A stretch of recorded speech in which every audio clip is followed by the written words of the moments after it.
We start this hour as Pakistani troops have violated the ceasefire along the line of control for a 10th consecutive night.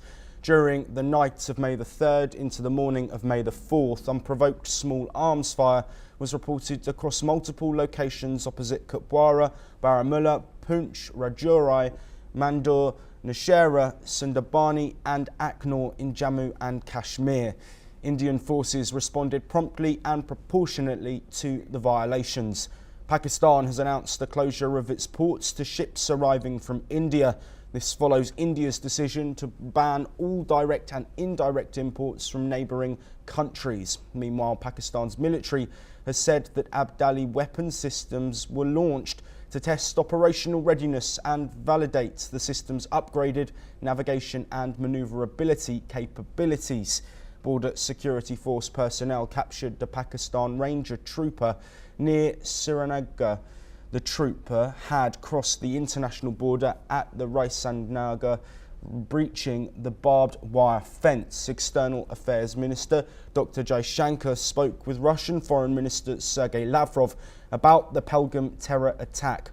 Lavrov urged New Delhi and Islamabad to resolve differences through political and diplomatic channels, in line with the similar agreement of 1972 and the Lahore Declaration of 1999. India has now reached out to all current members of the UN Security Council except China and Pakistan. Prime Minister Narendra Modi has reiterated that India is committed to taking firm and decisive action against the terrorists behind the Pahalgam attack and those supporting them. He made the statement after holding talks with Angolan President João Manuel Gonçalves Lourenço, who strongly condemned the terror attack.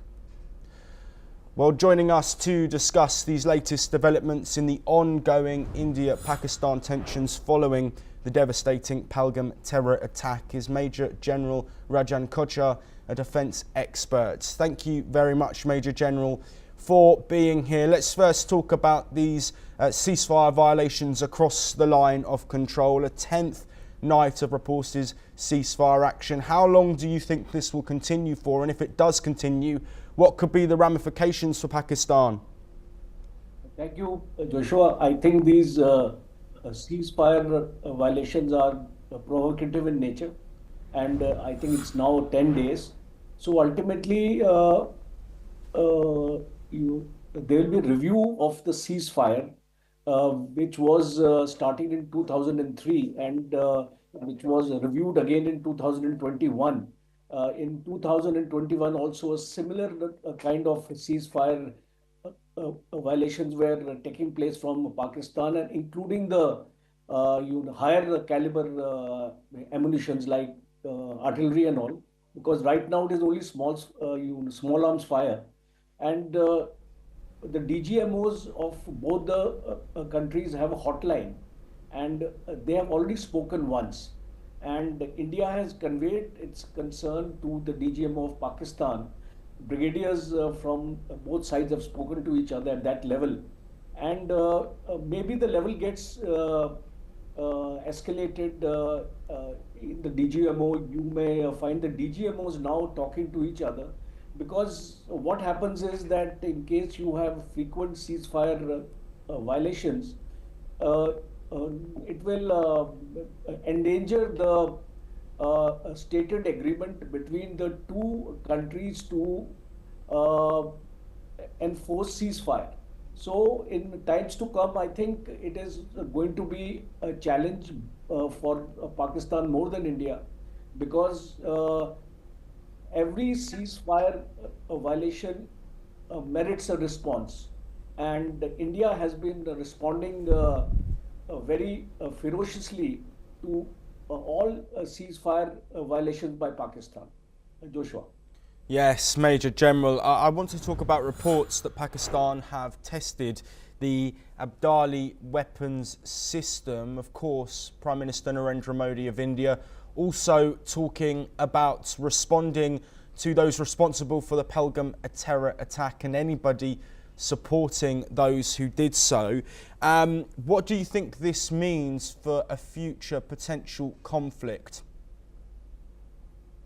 See, any kind of provocation like this, because there was no point in testing the missile at this point of time. If the Pakistan says uh, they are only doing the testing, then I think it is a very uh, wrong statement or incorrect statement to make, because at this point of time, whatever you do, it